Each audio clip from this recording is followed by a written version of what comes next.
muri Bibiliya iri jambo Kristo ririyo inshuro zitatu gusa. Mais le mot disciple, c'est écrit plus de 250 fois. Ariko iri jambo mwigishwa ririyo inshuro zirenga 250. Alors Dieu ne cherche pas des chrétiens de dimanche. Rero Imana ntabwo irondera abakristo bo kuwa Mungu. Mais Dieu cherche des vrais disciples de Jésus. Ariko Imana igomba abigishwa nyabo ba C'est Kristo. quoi un vrai disciple de Jésus? Mbega umwigisha wa Kristo nyawe ni On uwuhe? va examiner ça aujourd'hui. Ibyo nibyo tugomba turaba uyu munsi. Mais pour nous aider, pour déterminer, Kugira ngo bidufashe ingene tubitora. c'est quoi un disciple de Jésus? Umwigishwa wa Yesu ni uyu. Et si tu es un disciple de Jésus, Mbega umwigishwa wa Yesu. on va examiner un peu l'histoire de l'Église. Turagomba turabe rero mu ncamake akahise k'ishengero. D'abord, qui est notre meilleur exemple? Mbega akarorero keza ni akahe? Le disciple par excellence, Umwigishwa nyawe c'est Jésus-Christ lui-même. niwe Yesu Kristo wenyine ubwiwe. Alors, on va commencer dans les évangiles. Turaza guhera mu butumwa bwiza. Dans les 4 premiers livres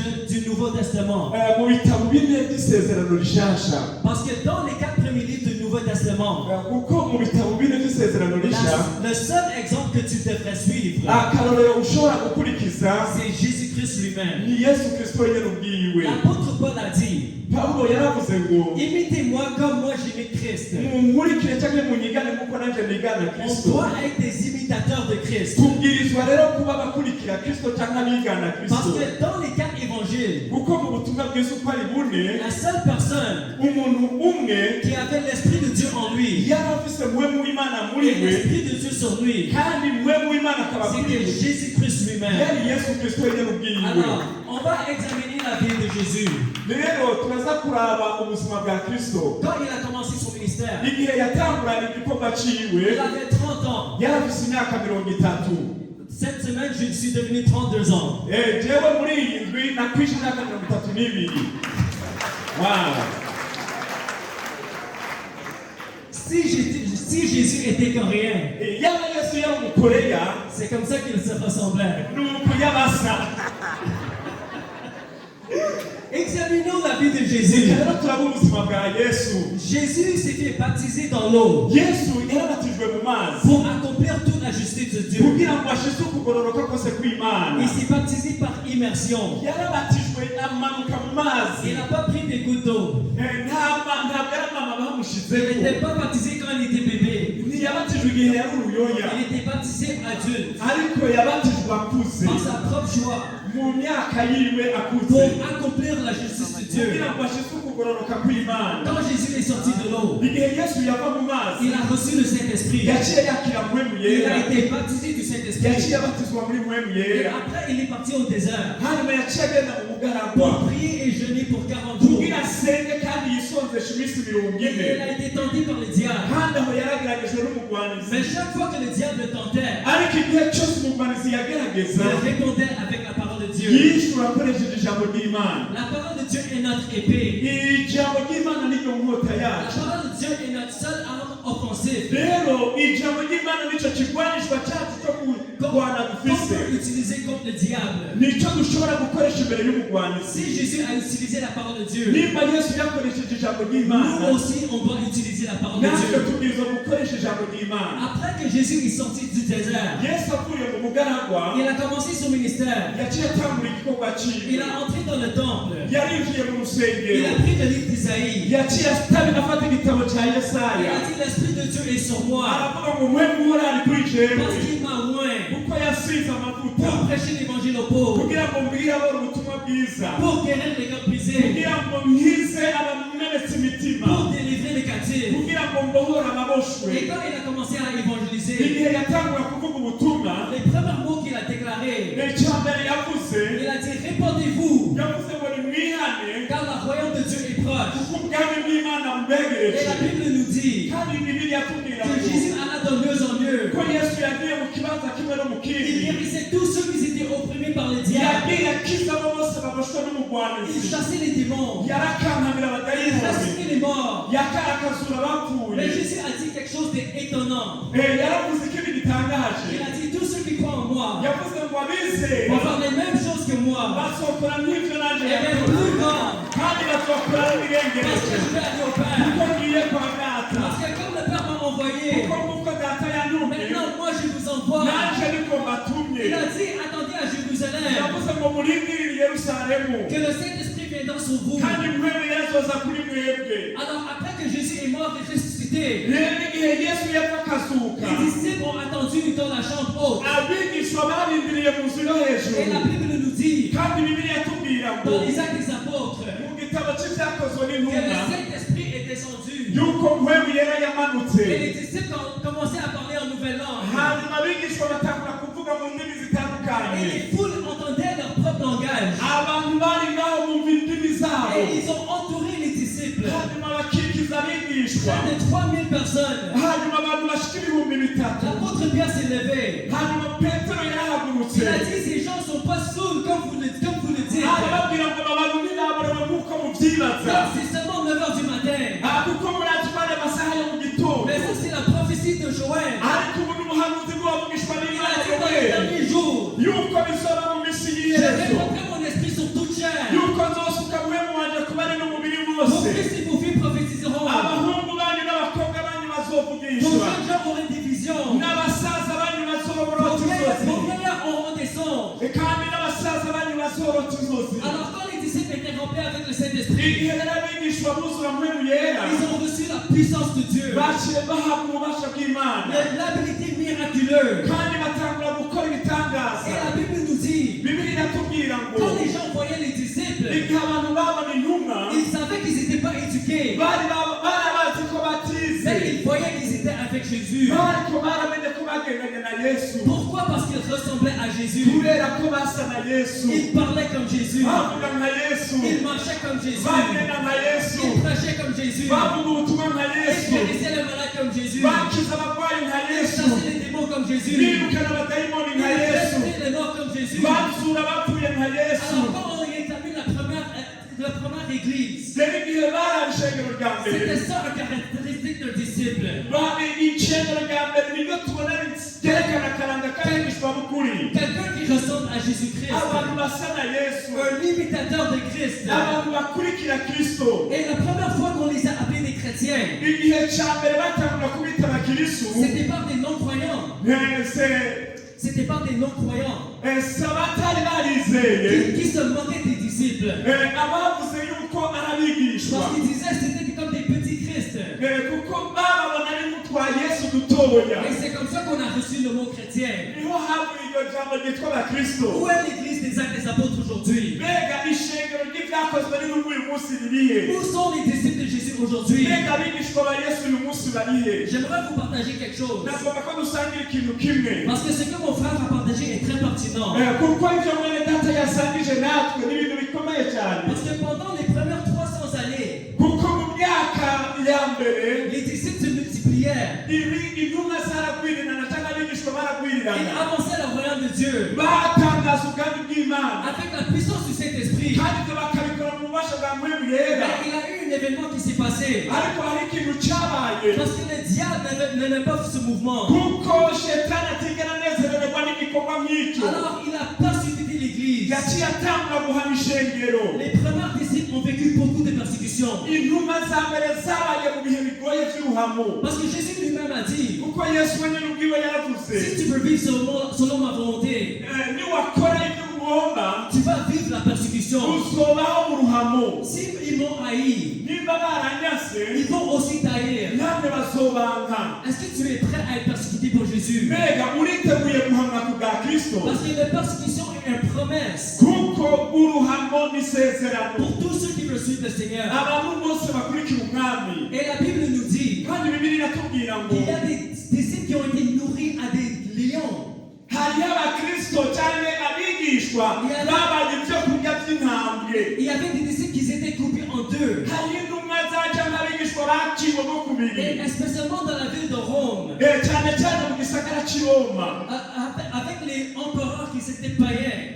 bijyanye n'abami bari abapagani Ils faisaient des spectacles avec la persécution des chrétiens. bagira ibirori bakoresheje uguhamya kw'abakristo Ils brûlaient les chrétiens vivants baturira abakristo babona pour que les gens puissent les regarder. abandi bakaja ngaho Mais la bakarorera Bible nous dit ariko Bibiliya iratubwira que ngo les portes de l'enfer yuko imiryango ne y'ikuzimu prévaudront point contre l'église. itazoshobora kuzibira ishengero Alléluia. haleluya Le diable n'était pas content. rero shetani ntabwo anezerwa Alors il a changé son stratégie. rero yaciye ahindura uburyo akora Et les traditions nous disent, rero akahise karatubwira ngo dans les années 300, mu myaka ya 60 il avait un empereur hari umwami w'abami qui s'appelle Constantin. yitwa Konstantino. Et on dit qu'il était le premier chrétien païen. batubwira yuko ari we mukristo wa mbere yari umupagani yahindusaga mu mukristo. Le premier empereur chrétien. niwe yari umwami w'abami wa mbere yabaye mukristo. Mais il était un empereur qui était aussi un grand prêtre.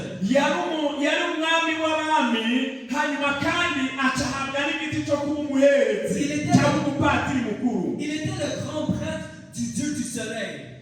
yari umuherezi cyangwa umupatiri yaserukira ikigirwamana cy'izuba. Alors quand il est devenu chrétien, igihe rero yari umukristo il n'a pas arrêté ses pratiques païennes. ntiyaretse imigirwa yiwe y'igipagani. C'est pour ça qu'il a établi le Dieu du dimanche. nicyo cyatumye ashyiraho imana yo kuwa mungu. Parce que le dimanche c'était le jour du soleil. kuko kuwa mungu wari umunsi w'izuba. Et Constantin, il a établi une religion. rero Konstantino yarashyizeho idini. Mais c'était pas une religion comme les actes des apôtres. ariko ntabwo ryari idini rimeze nko mu byakozwe n'intumwa. C'était une fausse religion. ryari twogita nk'idini ry'ibinyoma. Et c'est là qu'on a vu le début de l'église catholique. aha niho tubona intangiriro y'ishengero rya katolika. Dans les années 300. kuva mu myaka y'amajana 3. Et soudainement, la persécution a arrêté. aha ani uruhamo rwaciye ruhagarara. Et dans la ville de Rome, mu gisagara cy'i Roma c'est devenu un état chrétien.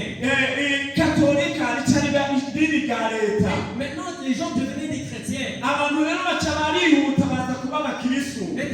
C'était juste par religion. ariko bakaba babikora nk'idini. C'était pas pour réellement suivre Jésus. ariko ntabwo byari gukurikira Yesu nyabyo. Et à travers cet événement, rero biciye muri ibyo byabaye le diable a réussi shetani yabaye rero arose amahirwe yo gukora d'endormir les chrétiens. kugira ngo ashyire abakristo mu itiro. Et soudainement, les chrétiens pratiquaient l'idolâtrie. rero abakristo baca bamera nk'abigiye mu gusenga ibigirwamana. Parce qu'ils ont mélangé la doctrine païenne avec la doctrine chrétienne. kuko baciye batangura kuvanganya imigenzo y'igipagani bavanganya n'imigenzo y'igikristo. Alors, au lieu de prier à des dieux païens, aho gusenga za mana z'ibigirwamana ils ont commencé à prier à Marie. baca batangura gusenga Mariya. Ils ont commencé à prier à des apôtres. baca batangura gusenga intumwa. Ils ont commencé à pratiquer l'idolâtrie. baca batangura gukora gusenga ibigirwamana cyangwa gukora ibigirwamana. Et pour une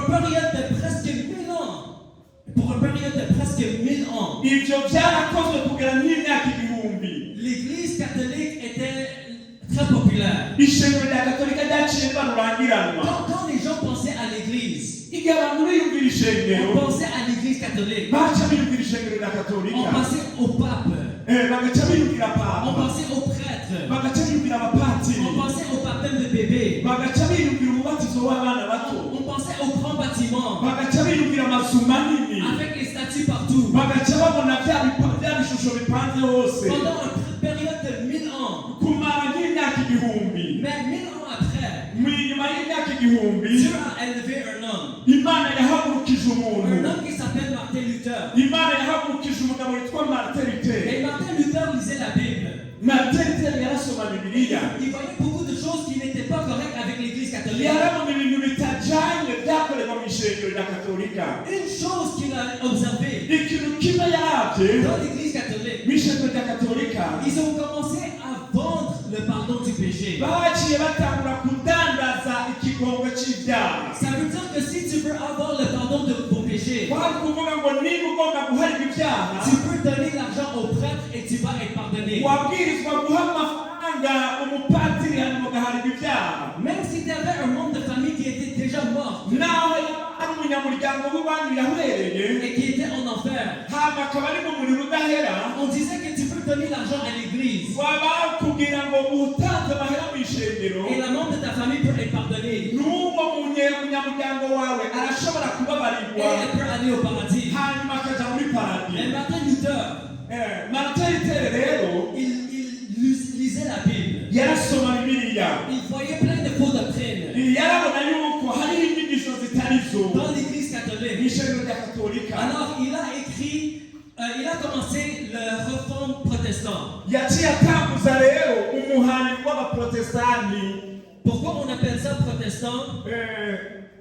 Pourquoi on appelle ça protestant? kubera iki bawise umuhari w'abaprotestani? Parce qu'il protestait contre l'église catholique. kuko bahakana ibigirwa mu ishengero rya katolika hari mu 1517. En 1517. hari mu 1517. Et à travers ce mouvement, rero biciye muri uwo muhari il a eu un grand réveil. yagize umuvyuro ukomeye cyane. Le message de la parole de Dieu a propagé. hanyuma ijambo ry'Imana n'umuvyuro bica birabandanya. L'église a reçu la révélation de la justification par la foi. hanyuma ishengero rica rirahishurirwa iyerekwa yuko hariho gutsindanishirizwa no kwizera, Qu'on n'est pas sauvé par les œuvres. kuko tudakizwa n'ivyo twakoze, Que les traditions n'est pas l'autorité ultime. yuko imigenzo atari itegeko ry'ijuru, Que le peuple n'a aucune autorité. yuko papa atabubasha bukomeye afise, Mais que la Bible est l'autorité. ariko yuko bibiliya ifise ububasha. Haleluya. Alors, cet événement a fait beaucoup de bien. rero iki gikorwa cyagize ibintu bikomeye cyane, Mais ils n'ont pas tout changé. ariko ntiyahinduye byose. Ils ne se sont pas retournés aux actes des apôtres. ni ukuvuga yuko ntiyaduze ngo basubire mu gitabo cy'ibyakozwe n'intumwa. Si tu entres dans beaucoup d'églises protestantes ou luthériennes, iyo tugiye mu mashengero y'abaprotestani cyangwa y'abaliteriyene, ils ressemblent beaucoup à l'église catholique. bafise byinshi cyane bahuriraho n'ishengero rya katolika. Certains d'entre eux ont toujours des systèmes de prêtres. nkumbure biguma ari muri ya shusho yanyu y'abasaseredoti tubona. Et Martin Luther n'a pas arrêté les baptêmes de bébés. Martin Luther ntabwo yahagaritse umubatizo w'inzoya. Mais après cela, Dieu a commencé un autre mouvement. ariko nyuma yaho Imana yatanguje uwundi muhari. C'était le mouvement des baptistes. haciye hakurikira umuhari w'ababatiste. Et les baptistes ont reçu la révélation hanyuma uyu muhari w'ababatiste nabo bagize iyerekwa. que le baptême n'est pas seulement un symbole, bagaca bavuga bati umubatizo ntabwo ari ikimenyetso mais gusa, que le baptême a une puissance. baravuga ati umubatizo nawo ufise ububasha, Et que le baptême c'est un commandement. kandi baramenya bati umubatizo ni itegeko ry'Imana, Et que le baptême doit se faire par immersion. kandi ko umubatizo ubwirizwa gukorwa ariko mu mazi menshi. Et à travers ce mouvement, biciye muri uyu muhari rero ce message a propagé. imiryango ryabo cyangwa inkuru zabo zakwiye hose. Mais ces baptistes ont commencé à être très persécutés hanyuma ababatiste baciye batangura guhamwa à cause de ces doctrines, kubera iyi nyigisho bazanye. même par les protestants, batangura no guhamwa n'abaprotestani ubwabo, parce qu'ils n'acceptaient pas la doctrine du baptême. kuko batemera iri jambo ry'umubatizo. Alors maintenant, on avait les catholiques qui persécutaient les protestants. aha turabise abakatolika bahama abaprotestani, Et on avait les protestants qui persécutaient les baptistes. tugahita tubona n'abaprotestani nabo baje guhama ababatiste. Et les protestants ont commencé à dire aux baptistes, hanyuma abaprotestani batangura kubwira ababatiste est-ce que tu veux vraiment te faire baptiser? Est-ce que tu veux te faire baptiser? ati mbega uwo ugomba kubatizwa. Ils ont attaché des cordes autour de leur cou. babohera imigozi ku mazosi yabo, On l'a attaché à des pierres. hanyuma bagaca bamuhera ku mabuye, On les a jetés dans la mer hanyuma bagaca babata mu kiyaga pour les tuer. kugira babice. Alors on a eu des multitudes de baptistes rero habaye igitigiri kinini qui cy'ababatiste sont morts pour la doctrine du baptême. bapfuye ku bw'iryo nyigisho y'umubatizo. Mais ce mouvement n'était pas parfait. ariko n'uyu muhari hariho ibyo utashikako, Parce qu'il y avait des fausses doctrines qui sont commencées à entrer dans ce mouvement. kuko hariho inyigisho zitarizo zatanguye kwinjira muri uyu muhari. Ils commençaient à dire que c'est seulement le baptême qui sauve. baciye bavuga yuko ari umubatizo, C'est seulement le baptême qui sauve. bakavuga bati umubatizo wonyine gusa niwo ukiza, Que tu n'as pas besoin de la repentance. yuko udakeneye kwihana, ukeneye kubatizwa gusa. Et ils ont aussi partagé la doctrine de la sécurité éternelle. baca batangura kuzana inyigisho z'umutekano w'ijuru, Il enseignait que dès que tu es baptisé, tu ne peux jamais aller en enfer. bagaca bavuga bati umaze kubatizwa ntukigiye mu muriro, Et aussi, ils n'avaient pas la puissance du Saint-Esprit. kandi nta bubasha bwa mpwemu yera bari bafise, Ils n'avaient pas les dons de l'Esprit. nta ngabire za mpwemu yera zari muri bo. Et Dieu a commencé un autre mouvement. hanyuma Imana yaciye itangura uwundi muhari. Et ça, c'est le mouvement méthodiste. haciye haza uwundi muhari w'abametodiste Dans les années 1700. mu myaka y'igihumbi n'amajana abiri na mirongo itatu n'umunani. Ça a commencé par John Wesley. n'umuhari watangujwe n'uwitwa John John Wesley. Et Jean Wesley avait la révélation kandi ubu John Wesley yari afise iyerekwa de la doctrine de la sanctification par la foi. yari afise iyerekwa ryo kwezwa biciye mu kwizera Parce que la Bible nous dit kuko Bibiliya iratubwira ngo que sans la sanctification, yuko tutejejwe personne ne verra le Seigneur. ntituzobona umwami Ne vous trompez-vous pas. ati ntimwihende ntimwizimize Tous les injustes ataba abahumanye bose ne vont pas hériter le royaume de abakora Dieu. ibitsina ntibazona ku bwami bw'Imana Jésus a dit, Yesu yavuze ngo heureux ceux qui ont le cœur pur, bati harahiri Yesu yavuze ko aribo bafise imitima itunganye car ils verront Dieu. kuko aribo bazobona Imana Le roi David a dit Dawidi yaravuze ngo qu'il pourra monter aux montagnes de l'Éternel. ati mbega ninazongerera ku musozi w'uhoraho Celui qui a les mains innocentes n'umvise amaboko atanduye et le cœur pur. akagira n'umutima ukeye Alors les méthodistes ont ramené la sanctification dans l'église. rero abametodiste bazanye ukwezwa mu La ishengero crainte de Dieu dans l'église. bazanye ijambo ry'ukwezwa mu ishengero Et aussi Jean Wesley était un grand évangéliste. kandi uyu John Wesley yari umuvugabutumwa rurangiranwa Durant le temps que la parole de Dieu n'était jamais prêchée en dehors de l'église, igihe ubutumwa bwiza butari bwigere buvugirwa hanze y'urusengero c'était interdit d'évangéliser en dehors de l'église. byari bibujijwe kuvugira ubutumwa hanze y'urusengero Mais Jean Wesley a dit, ariko John Wesley yaravuze ngo le monde est mon église. yavuze ngo isi yose nibwo rusengero rwanje Les âmes perdues est mon église. yavuze ngo imitima yazimiye nibwo rusengero rwanje Si personne ne va m'écouter, niba atari mwe yonyumviriza je vais aller dans les rues je nzogenda mu et mabarabara je vais prêcher l'évangile. kandi nzovuga ubutumwa bwiza Et à travers ce ministère, kandi biciye mu gikorwa ciwe il y a des milliers et des milliers qui ont écouté son message. yahabaye ibihumbi n'ibihumbi byumvirije mesaje yiwe Et il a amené un grand réveil, kandi yazanye ikanguro rikomeye cyane spécialement en Angleterre cyane cyane mu bwongereza et aussi aux États-Unis. no muri amerika Et il a commencé la stratégie de multiplier les cellules de maison. yaciye ashyiraho n'igikorwa cyo kugwiza amaserire yo mu mazu Et à travers cette stratégie, kandi biciye muri icyo gikorwa il a rapidement avancé le royaume de Dieu. yaciye yigiza imbere cyane yiga mu bwami bw'Imana Mais après un certain moment, inyuma yaho le mouvement méthodiste a commencé à changer. uyu muhari w'abametodiste nabone mu nyuma warahindutse Aujourd'hui, ce mouvement a perdu la doctrine de la sanctification. uyu muhari w'abametodiste waramaze gutakaza cyane iri jambo ry'ukwezwa Et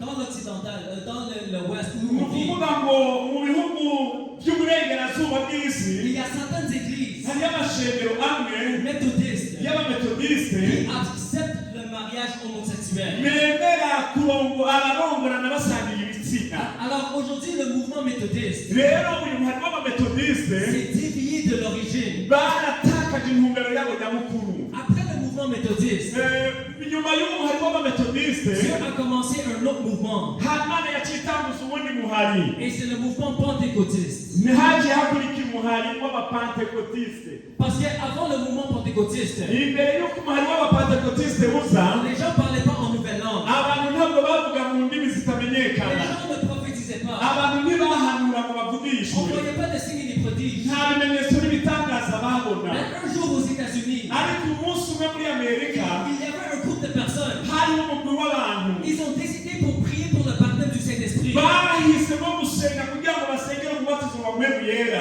Ils ont persévéré dans la prière hanyuma barinjira babandanya amasengesho pour une période de 10 jours. kumara ikiringo cy'iminsi 10 Après les 10 jours, inyuma y'iyo minsi 10 le Saint-Esprit est descendu sur eux. mpemu yera yaramanutse kuri bo Ils ont commencé à parler en nouvelle langue. baca batangura kuvuga mu ndimi nshya Et soudainement, hanyuma un grand réveil s'est commencé. umubyuko ukomeye turakurikira Des milliers et des milliers de personnes amamiliyoni n'amamiliyoni y'abantu commençaient à se rassembler. baca batangura kuja hamwe Ils ont vu des grands miracles. baca barabonye ibitangaza bikomeye Ils ont vu des personnes qui n'avaient pas de bras. barabonye abantu batagira amaboko Et les bras poussaient. amaboko atangura gututuza kamera Quelqu'un qui n'avait pas de pieds. abantu batigeze kugira Le ibirenge pied poussait. ibirenge bikamera Les gens avaient des visions. abantu batagira batumva Certains avaient des visions de l'enfer abantu bari bafise iyerekwa ryo kuja mu muriro qui les amenaient à la repentance. baragaruka bakihana Alors, à travers les signes et les prodiges, biciye mu bimenyetso n'ibitangaza beaucoup de personnes sont venues à Jésus. abantu benshi baraje kuri yesu Et quand les personnes recevaient de parler en langue, kandi abantu benshi bavuze mu ndimi zitamenyekana. Les disciples écoutaient de où ça venait cette langue. Abantu baribaza bakumviriza bati mbega rero izo ndimi ziva he? Et quand ils ont identifié la langue, Hanyuma igihe bamenye izo ndimi ils l'ont envoyé dans la nation. baciye bazirundika mu yandi mahanga. Alors si quelqu'un parle une langue chinoise, bakumva nk'umuntu ariko aravuga ururimi rw'igishinwa ils vont l'envoyer en Chine. bagaca bamurundika mu bushinwa. Si quelqu'un parle une langue de la France, bakumva nk'umuntu ariko aravuga ururimi rw'igifaransa ils vont l'envoyer en France. bagaca bamurundika mu bufaransa. Si on pratiquait ça aujourd'hui, nimba twokora nk'ibyo uyu munsi, combien de personnes oseraient parler en langue? mbega ni bangahe bokubabuza kuvuga mu ndimi zitamenyekana? Mais à travers ce mouvement, ariko biciye muri uyu il muhanyi a fait un grand réveil imana yakoze umuvyuro ukomeye cyane mondialement. ku isi yose. Mais comme tous les mouvements, ariko nk'uko iyi mihari yose ils n'étaient pas parfaits. yose ntiyari itunganye. Et aucun de ces mouvements muri iyi mihari yose ont réellement revenu aux actes des apôtres. yose yagomba kugaruka ngaha ku byakozwe n'intumwa. Quand on examine les églises pentecôtistes, iyo tuhabwa amashengero y'abapanekoti ils gardent aussi certaines traditions hariho imigenzo imwe bashiramo de l'église catholique. bakura mu ishengero rya katolika. Parce que dans les actes des apôtres, kuko mu gitabo cy'ibyakozwe n'intumwa les disciples se rassemblaient tous les jours. intumwa zakorana buri munsi. Mais beaucoup d'églises pentecôtistes, ariko amashengero menshi y'abapanekoti ils vont se rassembler une fois par semaine. bazohura rimwe mu ndwi. Et il y a beaucoup d'idolâtrie aussi dans l'église ugasanga pentecôtiste. nabone harimo gusenga ibigirwamana kwinjiyemo. Souvent, on va élever les hommes de Dieu. cyangwa ugasanga kenshi bashyira hejuru abakozi b'imana. C'est vrai qu'on doit honorer les hommes de Dieu. si bibi ko duhera icyubahiro abakozi b'imana. Mais quand ça va à un extrême, mugabo igihe birenze urugero ça peut amener l'orgueil. bica bizana ubwibone muri bo. Et ça peut amener des fausses doctrines. hanyuma bigaca bizana inyigisho zitari zo. Il y a certaines églises pentecôtistes. hariyo amashengero amwe mu mashengero y'ipentekoti Le pasteur me dit que les femmes de cette église doivent avoir des enfants avec moi. hariyo abavuga ngo abagore bose bo mu ishengero babwirizwa kungirira abana cyangwa akagomba kubabyarako bose. Il y a certains pasteurs pentecôtistes. hariyo abapasitori benshi muri ayo mashengero y'ipentekoti Ils vont appeler les femmes devant. Ils vont appeler les femmes devant bazohamagara abadamu bakaza imbere pour entrer dans un baignoire avec eux. kugira ngo bajane mu bwogero hamwe. J'ai vu vraiment des choses bizarres. ibyo ni byo isi izana. Il faut toujours avoir le discernement. ni ngombwa rero minsi yose ko tugira impwemu yo kurobanura. Même avec les manifestations. naho hoba hariko haraba ibitangaza. Pas toutes les manifestations viennent de Dieu. byose ibitangaza byose ntibiva ku Mana. Il faut le valider avec la parole de Dieu. rero byose tubwirizwa kubicira urubanza dukoresheje ijambo ry'Imana. Toute chose doit être examinée avec la parole de Dieu. ikintu cyose tubwirizwa kugisuzuma dukoresheje ijambo ry'Imana. Après le mouvement pentecôtiste, inyuma y'uyu muhari w'abapanekoti on a eu le mouvement apostolique. haciye haza uwundi muhari w'abapostolike cyangwa umuhari w'intumwa. Et dans le mouvement apostolique, rero muri uyu muhari w'intumwa ils ont eu la révélation des 5 dons du ministère.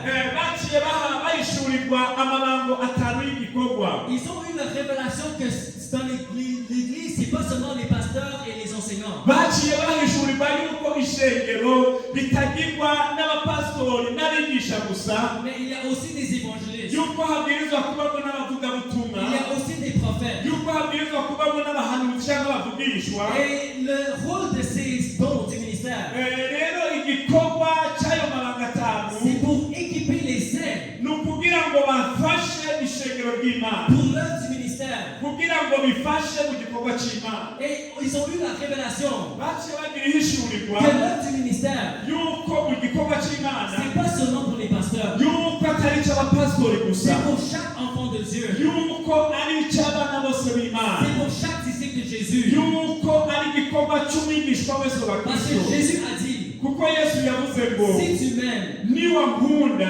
obéis à mes commandements. maze ukumvira ijambo ryagezwe Et un byanjye. de ces commandements, hanyuma mwebwe byagezwe c'est de prêcher l'évangile, kimwe mw'ibyo byagezwe ni ukuvuga ubutumwa bwiza. guérir les malades, ugakiza abarwayi. chasser les démons, ukirukana abadayimoni. former les disciples dans toutes les nations. hanyuma ugategura intumwa mu mahanga yose. Alors, à travers ce mouvement apostolique, rero nk'uyu muhari twokwita umuhari w'intumwa. aujourd'hui, on a 2 branches de ce mouvement. ubu tubona amashami abiri y'ubu muhari. mouvement qui ne vient pas de Dieu umuhari umwe utava ku Mana et un mouvement qui vient de Dieu. n'ubundi muhari uva ku Mana. Le mouvement qui ne vient pas de Dieu, umuhari utava ku Mana c'est qu'à travers le mouvement apostolique, ni uko biciye muri uyu muhari w'intumwa ils vont essayer de unir toutes ces dénominations bagerageza gushyira hamwe ibikorwa nk'ibi bihari yose sous l'Église catholique. maze byose bakabishyira munsi y'ubutware bwa katolika, Mais ils ne veulent pas revenir à les actes des apôtres. ariko ntibagaruka ngo basubire ku itanguriro ry'ibyakozwe n'intumwa. Mais il y a un autre mouvement, ariko hari ubundi muhari, un mouvement de multiplication de disciples, umuhari wo kugwiza abigishwa ba un Kristo, mouvement de réveil umuhari w'ikanguro qui se passe maintenant uri kurakora uyu munsi parce que Jésus revient bientôt. kuko Yesu agiye kugaruka vuba. Alors Jésus souffle son vent Yesu rero ariko arahuha umuyaga wiwe, et dans les derniers jours, kandi mu minsi ya il y nyuma aura un réveil de l'Église. hazobaho umuvyuro w'ishengero,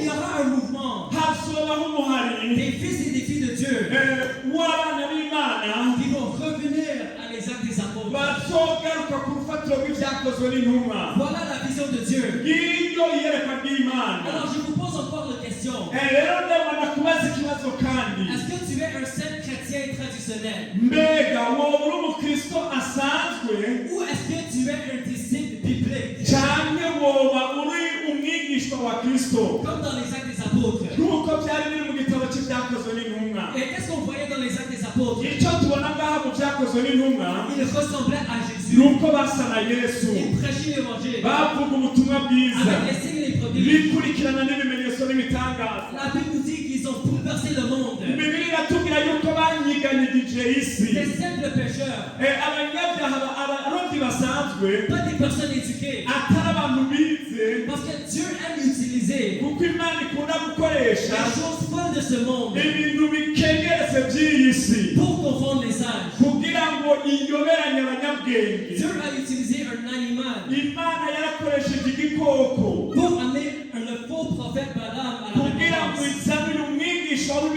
umuhanuzi w'ibinyoma Balamu. Il a utilisé un autre animal Imana yarakoresheje ikindi gikoko pour amener Pierre à la repentance. kugira ngo izane Petero ku kwihana. Alors ne dis pas que tu n'es pas qualifié. rero ntuvuge ngo ntiwize, Parce que Jésus-Christ vit en toi. kuko Yesu Kristo ari muri wewe. Tu n'es pas n'importe qui. rero wewe nturi Tu umusanzwe, es un enfant de Dieu. wewe uri umwana w'Imana, Tu es appelé à ressembler à Jésus. kandi wahamagawe gusa na Yesu, Tu es appelé à avoir un impact. wahamagawe kugira ngo ugire icyo ukoze, Tu es appelé à faire partie de ce grand mouvement. wewe wahamagawe kugira ngo ube umwe muri uwo muhano ukomeye. Comme on voyait dans les actes des apôtres, Imana rero agomba ko dusubira ngaha mu byakozwe les n'intumwa, vrais disciples de Jésus, aho tubona abigishwa b'ukuri ba ils Yesu, ressemblaient à Jésus. abantu basa na Yesu. Quand j'ai lu dans les actes des apôtres, iyo nsomye mu byakozwe n'intumwa, ça a complètement changé ma vie. igihe nahasoma byahinduye ubugingo bwanje. Parce que je ne veux pas être un chrétien religieux. Sigomba kuba umukristo w'umunyedini, Je ne veux pas être un chrétien traditionnel. sigomba kuba umukristo w'imigenzo, Je ne veux pas juste aller à l'église. sigomba kugenda mu rusengero Je ne gusa, veux pas juste faire la religion. sigomba gukora idini. Si la parole de Dieu est vraie, niba ijambo ry'Imana ari je rizima, veux vivre la parole de Dieu. ndashaka ngo mbeho uko ijambo ry'Imana Je rivuga, veux vivre les actes des apôtres. ndashaka mbeho uko ibyakozwe n'intumwa Je bivuga, veux vivre les signes et les prodiges. ndagomba kubaho mu bimenyetso n'ibitangaza. Alors même s'il n'y avait personne autour de moi naho hoba hari abantu bankikuje, qui voyait ça dans leur vie, babona ibintu mu buzima bwabo, j'ai dit Dieu, moi je veux voir ça dans ma vie. ndavuga ngo Mana je ndagomba kubona ibintu mu buzima Je bwanjye, veux guérir les malades. ndagomba gukiza Je abarwayi, veux chasser les démons. ndagomba kwirukana Je veux abadayimoni, former les disciples. ndagomba gutegura intumwa, Je veux être la lumière du monde. ndagomba kuba umuco w'iyi Et si. j'ai sorti hors de ma zone de confort. hano mve mu nzu byo J'ai kwinezereza, décidé à prier pour les malades. hanyuma nsengera Et abarwayi, j'ai vu les cancers disparaître. hanyuma indwara zihunge, Les tumeurs disparaître. ibibyimba bihunge, Parce que Dieu utilise kuko Imana ikoresha quelqu'un qui est disponible.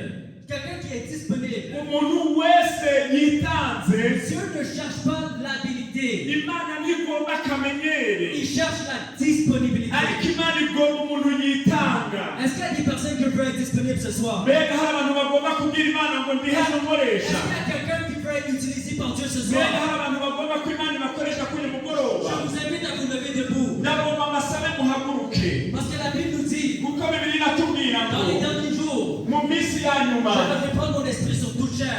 nzosuka mpwemu wanje ku bari n'umubiri Et bose. aujourd'hui, on est dans les derniers jours. Kandi uyu munsi turi mu minsi ya nyuma. Jésus revient bientôt. Yesu agiye kugaruka vuba. Dieu veut vous utiliser. Imana iragomba kubakoresha. Alors levez vos mains en l'air. Reka mbasabe mutuze ibiganza Et byanyu. recevez le Saint-Esprit. Hanyuma mugahamagare mpwemu yera. Au nom puissant de Jésus. Mu izina rya Yesu Le Kristo. Saint-Esprit descend sur vous. Mpwemu yera aze kuri wewe. Recevez le Saint-Esprit. Wakire mpwemu yera. Recevez le baptême de feu. Wakire umubatizo w'umuriro. Afin que tu peux être témoin Kugira ngo ushobore kuba icyabona. dans ta famille, Mu muryango iwanyu. dans ta communauté, Mu aho ubaye. dans ton travail, Aho ukorera. dans Burundi, Mu Burundi. dans le continent de l'Afrique Muri Afurika. et dans toutes les nations. No mu mahanga Le yose. Seigneur vous appelle Imana iraguhamagara.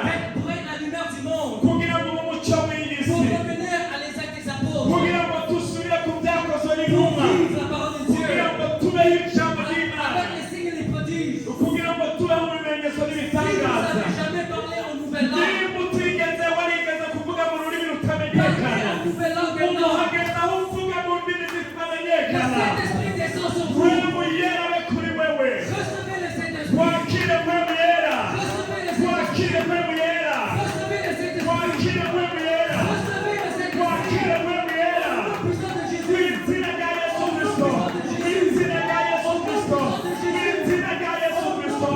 Mu izina rya Yesu Kristo. Haleluya. Haleluya. Haleluya. Avant qu'on finisse, Mbere yuko turangiza, si vous êtes malade, niba urwaye, si vous êtes opprimé, niba hari ikikubabaje, si vous avez besoin de la guérison, niba ukeneye gukira, si vous avez besoin de la délivrance, niba ugomba le kubohoka, Saint-Esprit est là. mpwemu yera ari La ngaha. puissance de Dieu est là. Ububasha bw'Imana buri hano. Dieu est là. Mpwemu yera ari hano. Reçois ta guérison. Wakire gukira. Reçois ta guérison. Wakire gukira. Reçois ta guérison. Wakire gukira. Reçois ta guérison. Wakire gukira. Reçois ta guérison. Wakire gukira. Au nom de Jésus. Wakire gukira. Mu izina rya Yesu. Mu izina rya Yesu. Haleluya. Vous bénisse. Haleluya. Imana irahezagire cyane.